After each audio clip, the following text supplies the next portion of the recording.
माझे मन इतकं ओढाले आणि ते तुम्हाला इथं बसवून ते बाहेर जात. ते काय म्हणतं माहिती का, बघ तू इथंच, मला नाही आवडत, मी चाललो तिकडं. ते रात्री उठून जात इकडे तिकडे व्हायला. आमदार होते, खासदार होते, इलेक्शनचा फॉर्म भरावा लागत नाही, ऊन वारा ताण नाही, एसटीचं तिकीट काढावं लागत नाही, एका सेकंदात जाते की बाहेर. आणि त्याला लगाम लावायचा आहे, त्याला परमार्थ म्हणतात. देवा माझे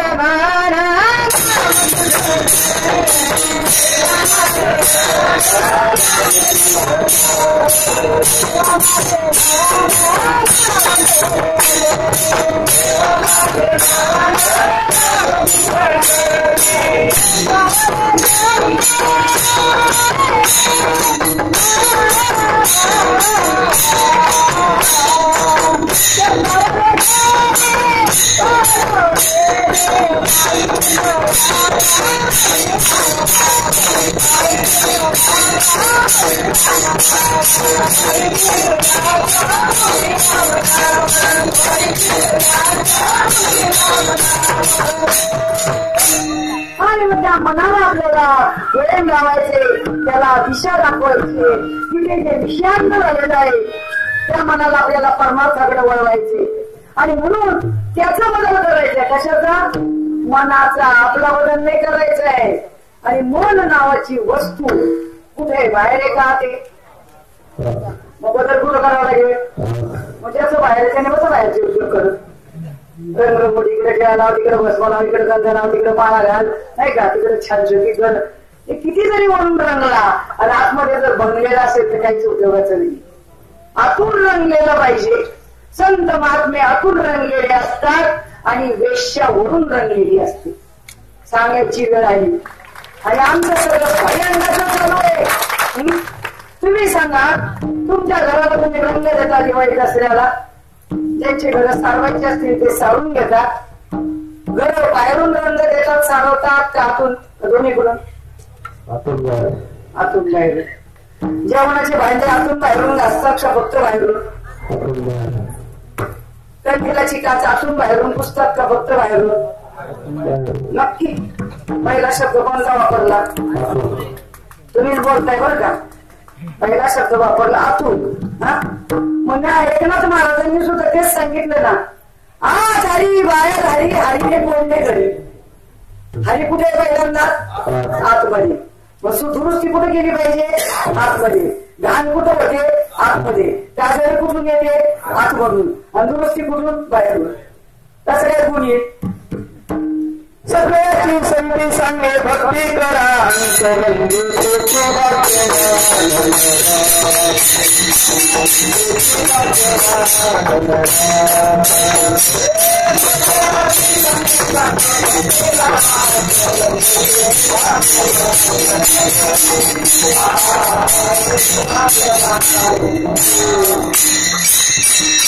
म्हणून आतून बाहेरून बदल करायचा आहे. वस्तू आतमध्ये आहे आणि त्या मनाचं डायव्हर्शन करायचं.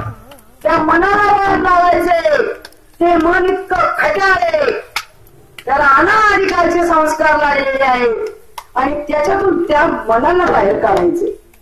आणि त्या मनाच्या विरुद्ध नाम आणि नामाच्या विरुद्ध मना, त्या दोघांचा मेळ घालून द्यायचा आहे. आणि एकदा नामाचा छंद त्याला लावून दिला की मग बघा ते कसं टाळ्या येते ते ऐकून ये.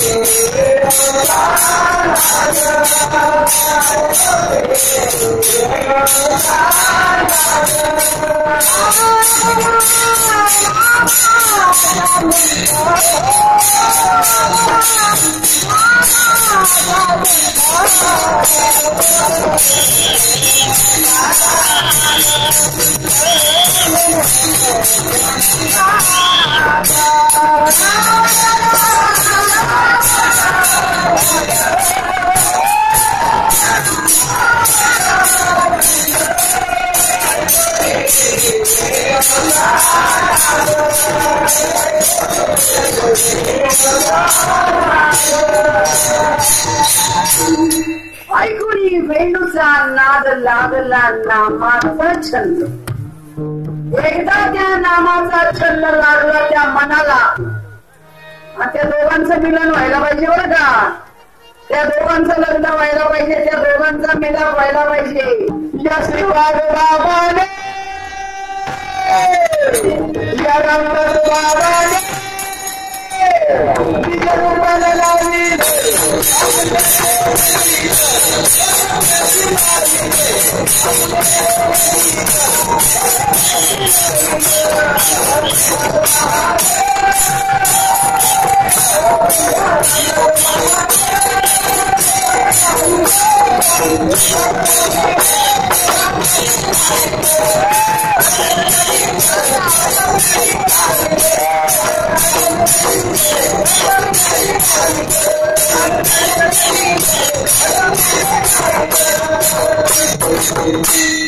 आणि म्हणून इथं आले ते सगळे लग्न लावलेले असतात. लोकांना दोन लग्न लावले की लाज वाटते नाही का. तुमचे सगळ्यांचे दोन दोन लग्न झाले. एक तुमचं घरी पहिलं लग्न झालं आणि ते भगवंताशी लग्न झालं. मग जीव जीवाचं ऐक्य व्हावं लागतं, आत्मा परमात्म्याचं मिलन व्हावं लागतं. आणि त्या नामाचं आणि मनाचं रामाचा पदार पाहिजे.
शिवाजी होईल कारण त्या चाली असतात, ते प्रमाण असतात, ती घरगुती चाल असते, त्याची होतात त्याला अवस्था म्हणत नाही. हे मला सांगायचं.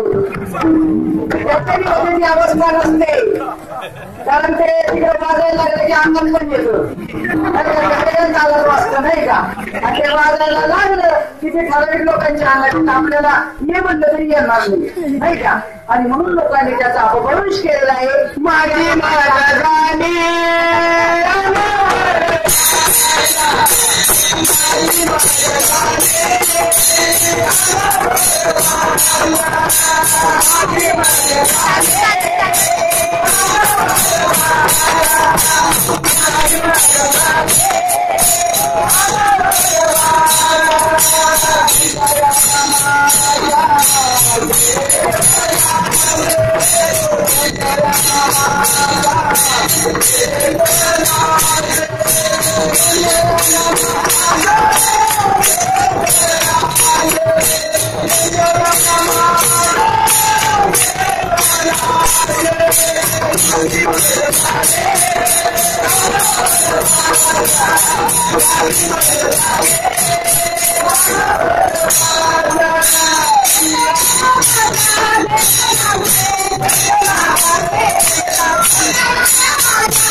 झाली अनावरवाच्या छंद ज्ञाना माझा घेतलासी त्यालाच फक्त अवस्था म्हणतात बरं का.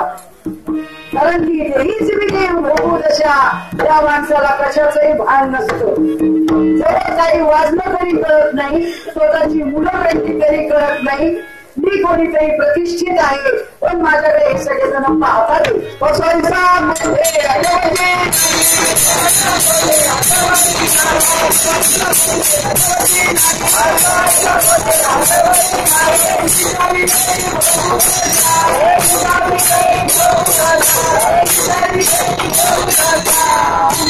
किती मोठा डॉक्टर असला, वकील असला, इंजिनियर असला, आमदार खासदार असला, किती श्रीमंत बाई पुरुष असू द्या, आणि जर तिची जर अवस्था व्हायला लागली, ती मोठमोठ्याने लढायला लागली, जर तर जमिनीवर लढायला लागली आणि जर कोणी पाहिलं तर तिला त्याचं भानही नसतं, लक्षातही येत नाही. ते लोक मला पाहतात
म्हणून या क्रिया व्हायलाच पाहिजे. आणि यालाच संप्रदाय म्हणतात. तुम्हाला संप्रदाय म्हणत नाही. हा जो एकच बदल आहे. जगात सगळेच माळा घालतात, सगळेच माळा घालतात, कोणाच्या गळ्यात माळा नाही, कोणाच्या मनाचे, कोणाच्या भुवाचे, कोणाच्या कुठल्या संप्रदायाचे आपल्याला काही घेणं नाही. जनावरांच्या गळ्यात माळा, माणसांच्या गळ्यात माळ आहे, पण या माळेत आणि त्या माळेत फरक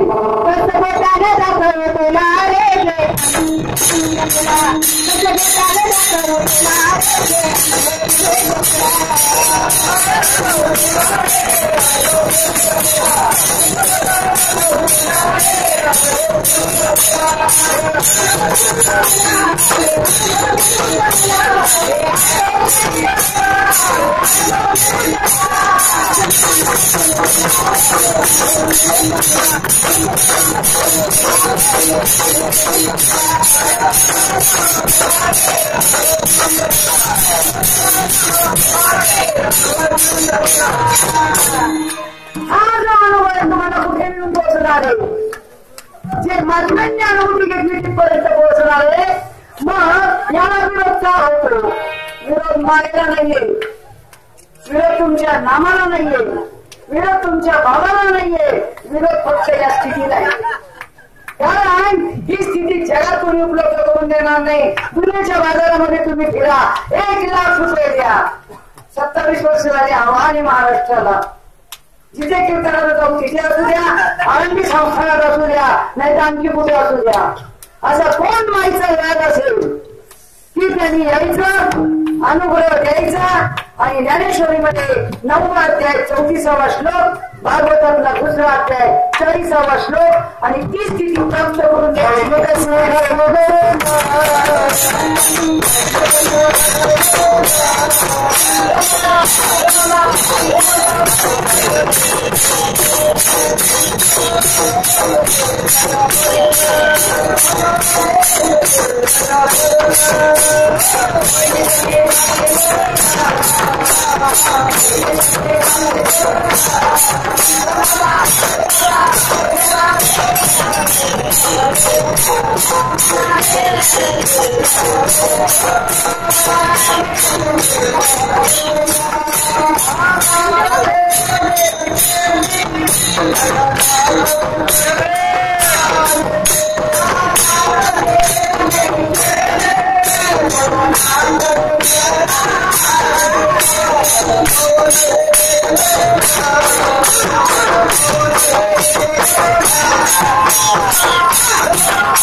आणि हा जो विषय आहे या नाव परमार्थ कारण गुरुने एकांतात नेलं पाहिजे. आणि आमच्या गुरुला तर काही ते माहित नाही की एकांत म्हणजे काय नाही का. गुरुने मन मंदिरा सरासरी मला जवळी नवैसरे गुरुने धरून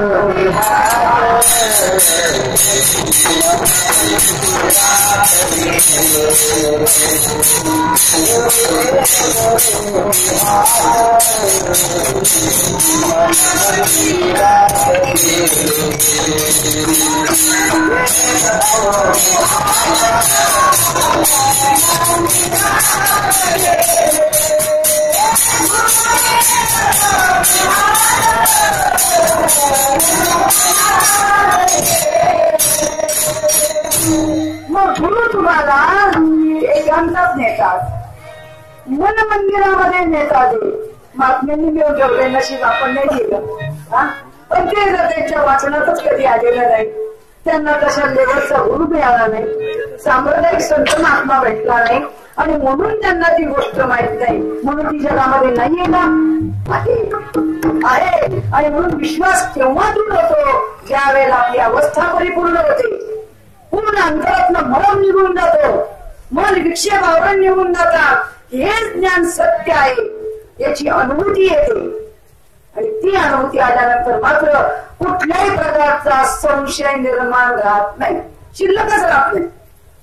मग एवढं करण्यासाठी तर ती अवस्था करायची आहे ना. मग लोकांना तेच तर ऑब्जेक्शन आहे ना की हे व्हायला नाही पाहिजे, आम्हाला हे नको. पण आपल्याला तर त्याच्यातच आनंद आहे. अरे मूल व्हायचं असेल तर 9 महिने 9 दिवसानंतर प्रसव वेदना आहे, प्रसव वेदना आहे. आणि या सुद्धा जन्माला घालायचे देवाला. धर्मशास्त्र वाचा नीट. एक देव जन्माला घालायचा आहे. देव तुमच्या हृदयामध्ये आहे हे माहिती आहे, पण त्या देवाला जन्म घालायचा आहे. राम जन्म, हनुमान जन्म, दत्त जन्म सगळं तुमच्या शरीरात आहे. बाहेर कुठे जायची गरज नाहीये. पण आम्हाला अजून ते कळायला तयार नाहीये. मग आपला देव जन्माला घालायचा आहे म्हटल्यानंतर त्याच्या प्रसव वेदना होणारच ना, होतील का नाही. आणि त्या प्रसव वेदना म्हणजे ही अवस्था आहे. कौशल्याला ज्या वेळेला राम जन्माला घालायचा होता, राम अजून गर्भामध्ये वाढतोय, राम जन्माला आलेला नाहीये. वशिष्ठ ऋषींकडे गेली आणि अनुग्रह घेतलेला आहे. नामदेव गाठ्यामध्ये अभंग आहे. आणि म्हणून अख्ख्या महाराष्ट्राला नाही जगाला सुद्धा आव्हान देण्याची आपली ताकद आहे. कोण असेल हे खोटं करून दाखवू. अरे ज्या बाबांनी महात्म्यांनी आमच्या घरात केंद्र केले, प्रसिद्ध कीर्तनकार ज्यांनी नगर जिल्ह्यात ताब्यात घेतले होते, 4-4 तास मिटिंग झालेली, जीभ कापायपर्यंत फैसला आलेला आहे. जीभ कापायपर्यंत त्या महाराजांची हे जर का खोटं ठरलं ते चुकायचं, आणि जर का हे खरं असेल तर काय करायचं ते मी पाहिजे.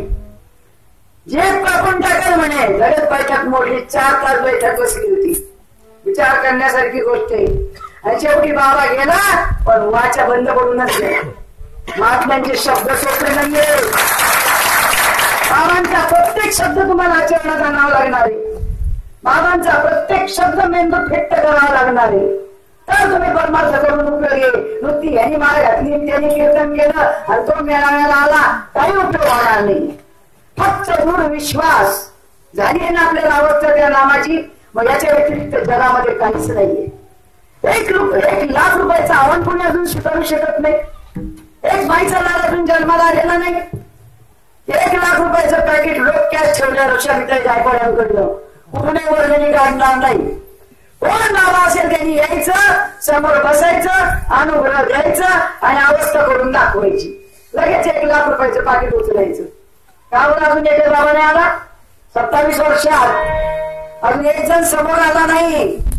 अरे माझ्या बाबांनी सांगितलंय होय अरे तुमच्या पाठीशी आहे. अरे त्यांनी सांगितलं सकल जीवांचा तरी तो सांभाळ तुझं कोकणी नाही. तुम्हाला सोडेल तो कसा? तुम्ही शरणागती केली आहे. तुम्ही त्याचा स्वीकार केलाय. त्या नामाला स्वीकारलंय. त्याचा अनुभव घेतलाय. चिंतन करताय. तुमचा भाव प्रकट झालाय. तुम्हाला सोडते? गरिबी श्रीमंती हा विषय वेगळा आहे. घरच्या समस्या हा विषय वेगळा आहे. तो प्रापंचिक विषय आहे. तो ब्रह्मदेवाच्या बापाला चुकलेला नाही. कोणीच त्याच्याबद्दल खेळ मानायचा नाही. संत महात्म्यांच्या घरी त्याचे, देवाधिकांच्या घरी त्याचे, तुमच्या आमच्या घरी त्याचे. कारण तो मायाबाज आहे. ते वाचनामय जग आहे. तो विषय परमार्थात कोणीही आणायचा नाही.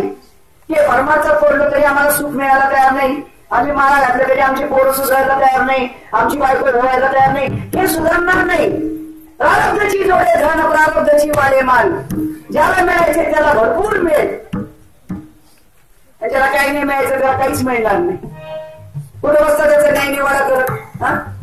पण ही केवळ ही अवस्था होण्यासाठी जर हा अनुग्रह आहे आणि अनाधिकारचा सिद्धांत शास्त्रामध्ये आहे. पण तो महात्म्यांनी लपून ठेवला. महात्मे म्हणजे कोण? पोटासाठी संत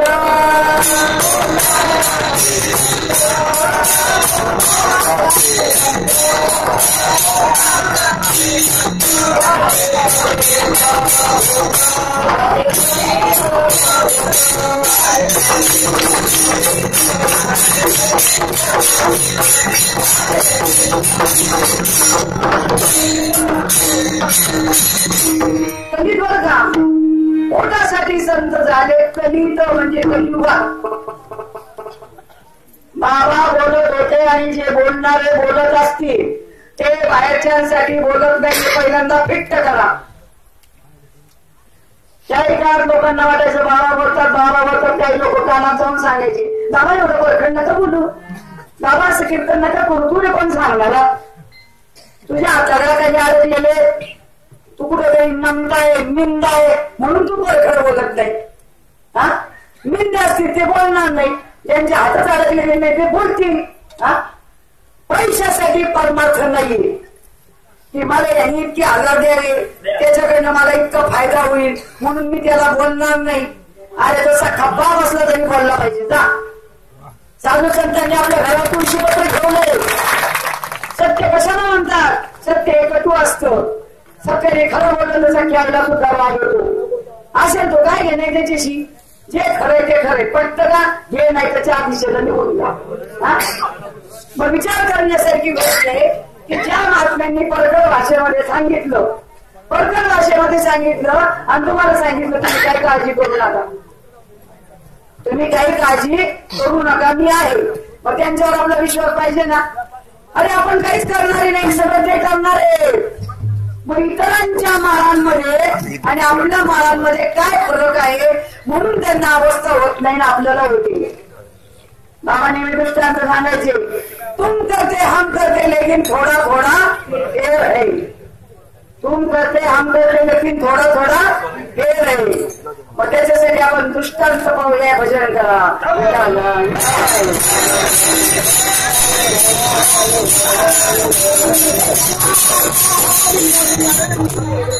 एक पक्षी आहे. सर्वांनी शांतचित्ताने फक्त कुठे काहीतरी आवाज पाहिजे. एक पक्षी आहे खंडा नावाचा, तो आकाशामध्ये भरारी मारतो आणि भरारी मारल्यानंतर पाण्यामधला मासा झोपलेला कोणता आहे आणि जागा कोणता हे त्याला वरून दिसतो. आणि वरून दिसल्यानंतर तो वरून सुरकांनी मारतो आणि सुरकांनी मारल्यानंतर तो पाण्यात जातो. पाण्यात गेल्यानंतर ओला होतो आणि तो झोपलेला मासा बरोबर तो चोचीमध्ये घेतो आणि लगेच तो पाण्याच्या बाहेर येतो आणि मासा पाण्याच्या बाहेर आल्यामुळे मरून जातो आणि तो पक्षी त्याला घेऊन टाकतो. 4 क्रिया झाल्या बरं का. इंधान, संधान, स्नान आणि भोजन. वरून गिरट्या मारल्या, नजर टाकली, इंधान आणि सुरकांडी मारली, संधान, पाण्यामध्ये आंघोळ झाली, स्नान आणि मासा घेऊन टाकला, भोजन. 4 क्रिया एका सेकंदात तो पक्षी करतो. पण रोजच एक पक्षी त्याला बघायचा, कावळा. सगळे कावळे बघतात बरं का. तुम्हाला माहिती आहे 85-86 साली आम्हाला अशी अवस्था व्हायच्या ना, मग आम्ही काय करायचो, दुसऱ्या ध्यानांच्या कीर्तनाला जायचो. फेमस असायचे ते तीर्थ नाही का, 80,000 40,000. आम्हाला वाटायचं बाबा असं ते तिकडं काय म्हणून बाबा न म्हणायचो आम्ही चला कीर्तनाला. काय नव्हतं परत बाबा म्हणायचे चला. गेलो ना तिथे बाबा म्हणायचे ऐकावं महात्म्यांचं, चांगलं असं ते घ्यावं, वाईट असं ते सोडून द्यावं. बाबांनी नाही म्हटलं नाही कधी, असं समोर जाऊन बसायचो. आणि मग ज्याला कीर्तनाला अनुभव घेतलेला असेल ना त्याला बसून द्यायचो चिंतनाला. मग ते नाही घुमायला लागायचं ना, तिकडे लगेच कानाला लागायचे. एकापासून तर शेवटपर्यंत बरं का. नामवाले आले, नामवाले आले, नामवाले आले, घुमाले आले, जिपरीबाई आली, जिपरीबाई बरं का. या रांगेपासून तर त्या रांगेपर्यंत सगळे एकमेकाच्या कार्याला लागायचे. नामवाले आले, आमचं नाव नामवाले होतं. बरं बसायचं तर तिकडं नाही बसायचं, आम्हाला खूप ऊत होता. आलं तर तिकडं नाही बसायचं. तो बाबा कोणाचा कोण आम्हाला काही घेऊन नाही दिलं, पण आग लावायची होती ना, भेटवायची होते नाही सगळे. पुढे जाऊन बसायचं बाबाच्या पायथ्याशी. आम्ही बघायचो त्याच्या मान्या अशा लावायच्या. फेमस झालेला महाराज अक्षरशः त्याचं कीर्तन 10 मिनिटं बंद होतं. त्याला बोलायचंच सुधरे नाही, एवढी पावर होती हो नामाची. ती तुम्ही आज म्हणून पाहिजे जरा प्रयोग करून बघा. एक नाऱ्या पुढे पण म्हणून जातात. डॉक्टरांमध्ये आला त्यांनी तपासलं नको म्हणून हा माणूस मिळलेला आहे. आमचे नारे माणूस समोर बसायचे, आणा म्हणायचे कोणता डॉक्टर आमचा तो डॉक्टर. हा तो डॉक्टरने सांगितलं पाहिजे हा माणूस जीवन ते बघतो त्याच्याकडं. हा पिशील का पुन्हा, पिशे ग्लासाला चिटकून टाकील तुला, दाखवतो तू. आज तिथं चिंतनाला विचारले आमच्या लोकांना, बोला रे बाबा आज तिथं चिंतनाला चार चिंतनाला बसणारा तिथं माळ घालायची. त्या करावर आमच्या माळा होत्या. 4 तास बसणारच का चिंतनाला तर माळ घालायची. नवराबाई पुढे आणणारच का तर घालायची. नवराबाई बसले तर परमात होतो बरं का. गाडीची दोन्ही चाकं सारखी पाहिजे. नदी एक चालू या बाबाकडे, एक चालू त्या बाबाकडे. हा ते म्हणतं मला गम्याला जायचं, ते म्हणतं मला ते सत्संगाला जायचं. अजून सत्संगाला जातात. काय घडलं त्याचा पण नको मी तुझ्या पाठीशी एवढा दादा भेटला तरी अजून जातातच इकडे तिकडे चपझप करायला. काय यांचे फोटो भरायचे राहिले मला तेच काही समजत नाही. कोणता ते तिकडे त्यांनी आणला तो कराल करत मी बरंच लोकांना म्हणते काही आपण पडलं तरी तुम्हाला. अरे त्यांनी म्हणलं पुरे म्हणाला तो अरे एवढं दिलंय, पोट भरून दिले. अरे आपलं एखादं 6 महिन्याचं पोरग इथं बोलायला बसतं तर ते पट्टीचं कीर्तन का बोलत नाही ते बोलते. आहे का कधी अभ्यास केला आपण? अजून आपल्या एका माणसाने शास्त्र वाचले नाही का, हरिपाठ पाठ केला नाही. हा तरी धडक बोलतात. कुठून आले कीर्तनकार, कोणत्या संस्थेत गेले? हा अख्ख्या महाराष्ट्राला आम्ही सांगतो कुठून हे शिकले वाजवायचं? काही ट्रेनिंग घेतलं, क्लास लावला? अरे सगळं आतमध्ये आहे. गीता भागवत ज्ञानेश्वरी आतमध्ये फिटिंग केलेलं आहे. फक्त बटन कुठलं दाबायचं ते बाबांनी बटन दाखवलेले आहे तुम्हाला. त्यांनी सांगितलंय ज्ञानदेवेची रामाला उभारी देवाला. मग ते कावडे आम्हाला असे पाहायचे आणि नामवाले नाही का. मग त्या कावड्याने बघितलं हा काहीतरी करतो बरं का. आकाशातनं फिरतो काय, कुणी काय मारतो, मासा तोंडात काय घेतो, बाहेर काय जातो, म्हणजे आपण पण करून पाहायचं. तांड्यावर आपण पण करून पाहायचं. मग ते गेलं ना आकाशामध्ये खिरट्या घालायला लागलं. कोण? ओरिजिनल नाही बरं का, करून पाहला बरं का. मग ते गेलं वर खिरट्या घालायला लागलं, गळा गळा गळा खिरट्या घातल्या आणि तिला आणून झोपून खाली. आता ते टेक्निक माहिती पाहिजे असतं ना काय करायचं ते. आणि तिला आणून झोपून ते पडलं खाली ते चांगल्यावर. त्या पाण्यामध्ये होता एवढा मोठा खडक आणि त्या खडकावर पडलं ती चोच दुमडली लागली, रक्तभंबाळ झाली. रक्तभंबाळ झाली, हे सगळं रक्ताचं थांबलं. आणि तेवढ्याच शेवाळ्याचं गोंधळ आलं, सगळं शेवाळ्यामध्ये अडकलं. कावळा शेवाळ्यामध्ये अडकला. एवढा मोठमोठे निवडायला लागला की बस. मग ते म्हणलं तिकडलं, अरे जानत नहीं बूझत नहीं देखत काम करते हो, शेवल में तो मुंडी लायकी अब काय को करते हो. मग मला लोक म्हणायला लागले आमचं पण झाकू नये म्हणे. मुलांपासून आधी द्यायचं पण फडकं टाकायचं. ते म्हणे झाकून द्यायला म्हणजे पूर्ण टाकतात. काही घाण बोलायचे हो. लय जणांना जेल दाखवले आम्ही. तुम्ही आमच्या अजून पाहिलेलं नाही काय काय उद्योग केले त्यांनी. घरी येऊन रजिस्टर बघा, पोलीस कंप्लेंट, कचेऱ्या, हवालदार, फौजदार खूप फिरून आलेले आम्ही. आम्हाला जेलमध्ये टाकायला निघाले होते. म्हणजे बिनधास्त झाला. 2 टाइम आईच्या भाकरी खायला मिळतात तिला काय अर्थ नाही.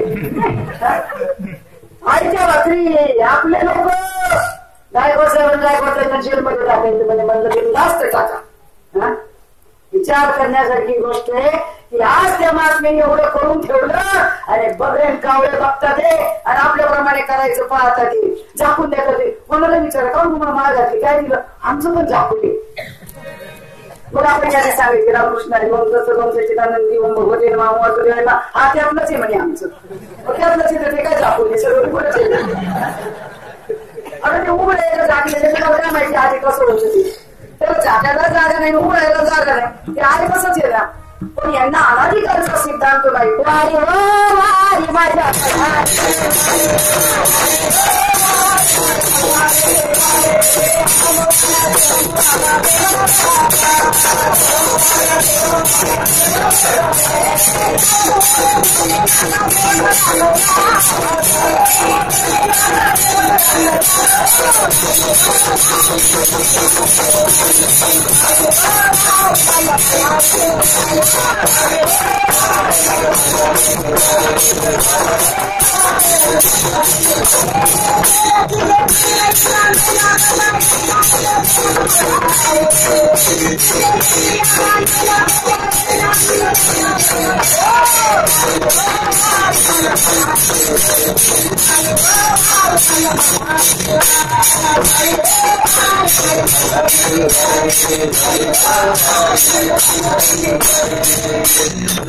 आणि म्हणून ही वारी कुठली करायची आहे, नेमकं काय करायचंय, संप्रदाय कशाला म्हणतात.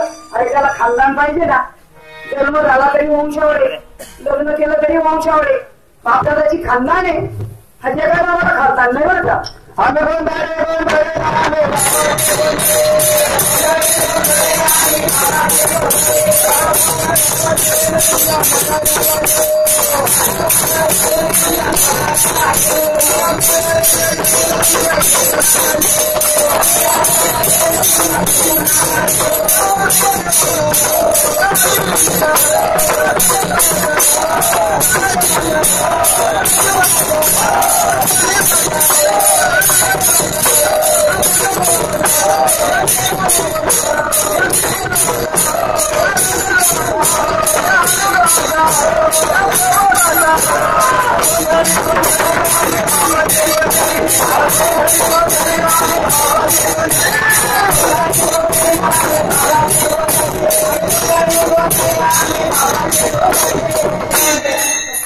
आता सगळं लिहून ठेवलं अनाधिकारापासून काय म्हणून लिहून ठेवलं असेल त्याचा अर्थ तरी आपल्याला कळला का.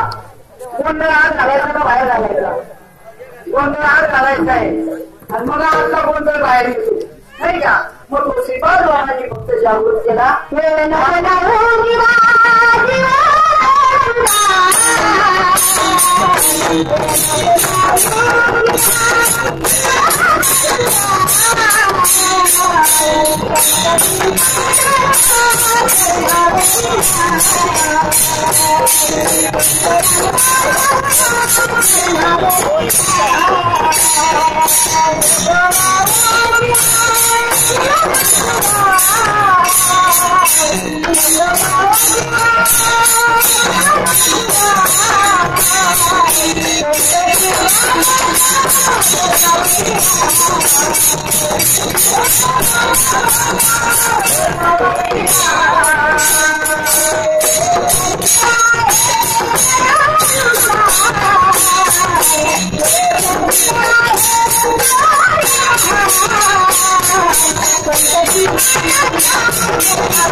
विचार करण्यासारखी गोष्ट आहे की हे झाल्याशिवाय आतून मदत होत नाही.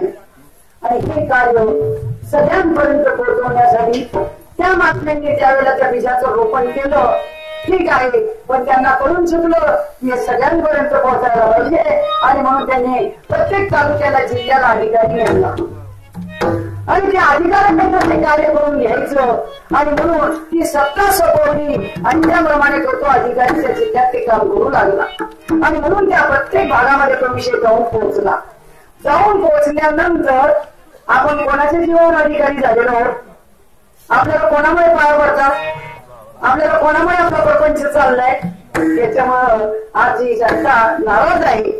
मी सांगितलेलं आहे, जे खानदानीतले आहे, जे बाबांच्या पोटचे, तेच फक्त इथे येतात, नाही का?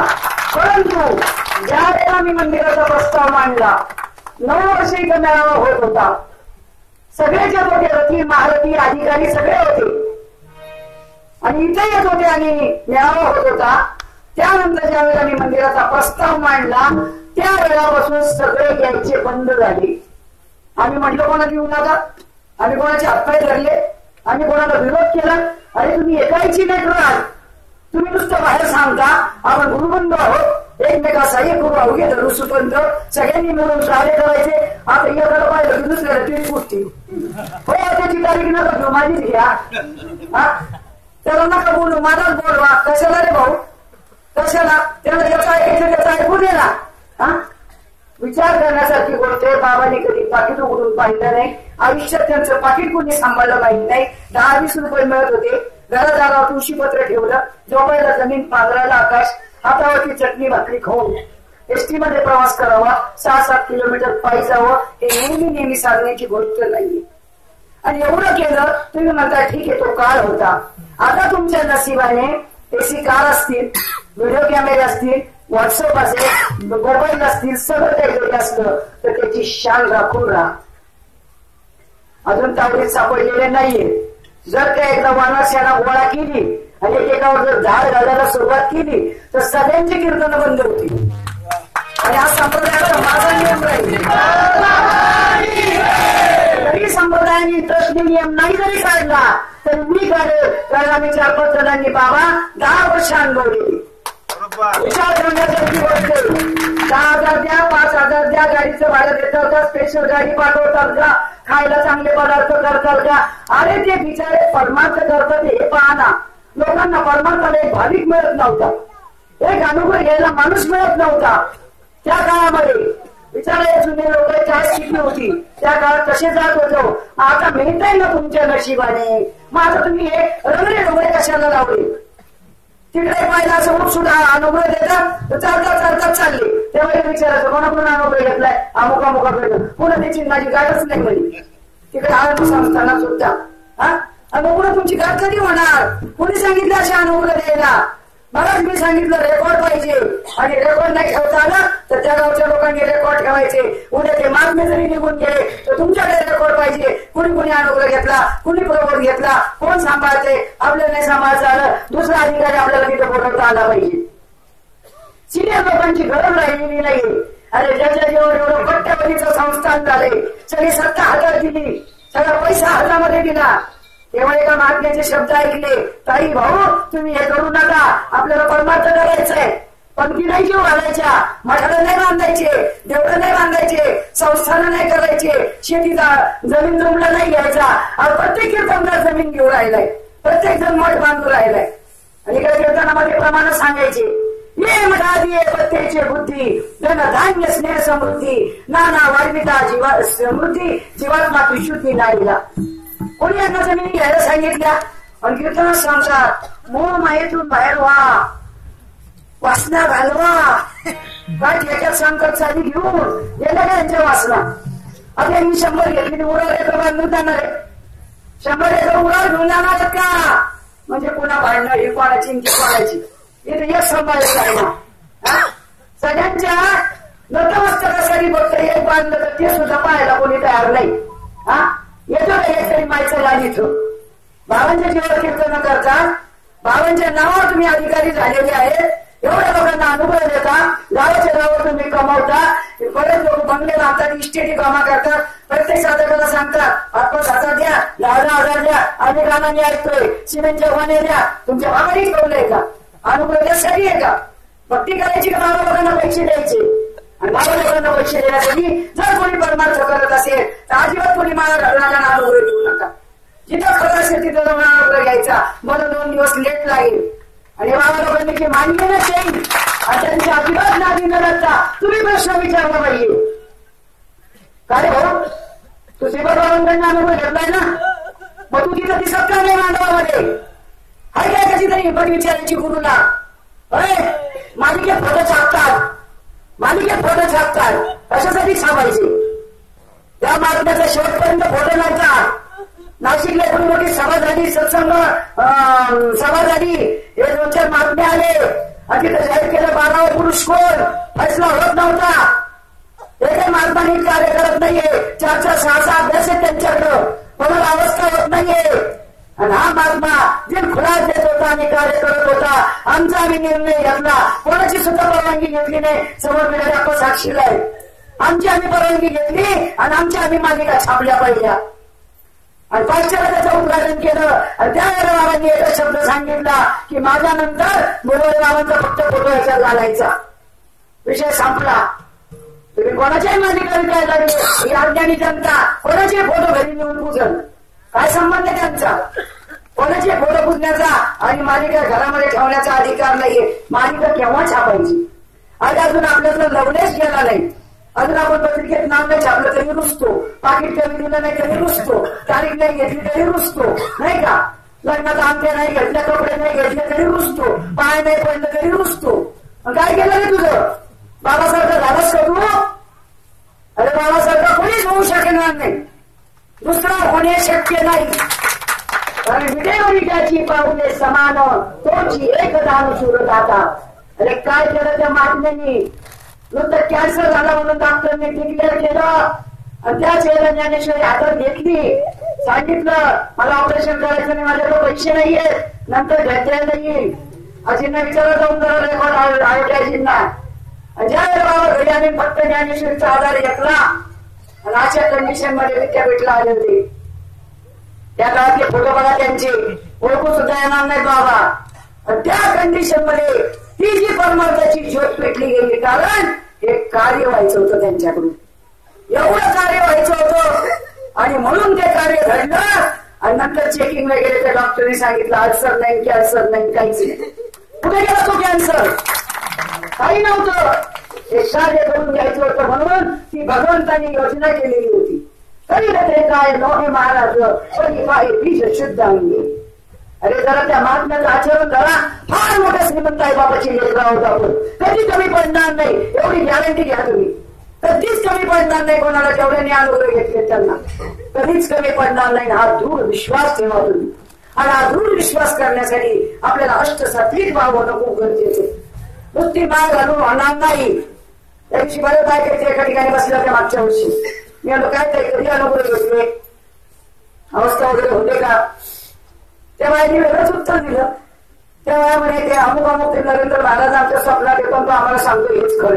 आता कोण नरेंद्र महाराज? ही अवस्था आहे का? आता गुरुने त्यांच्याकडे लक्ष दिलं पाहिजे, करून घेतलं पाहिजे. हिला फक्त अवस्था म्हणतात.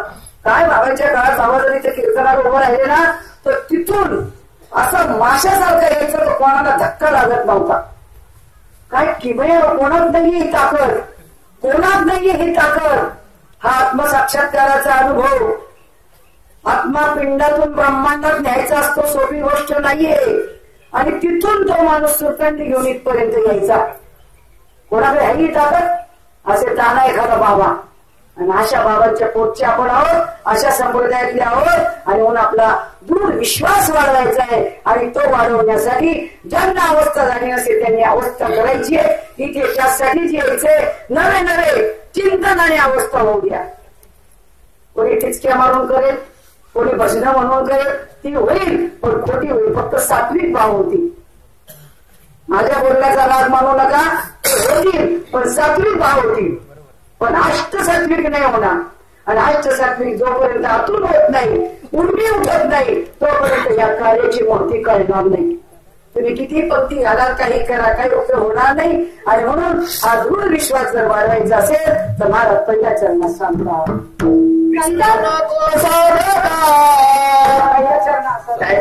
आधीच वाजले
ही बघा आपली बाबांची जी आरती होण्याची असते त्या आरतीच्या मानकरी या पद्धतीने आहेत. कृपया त्यांनी मंदिरात जायचंय.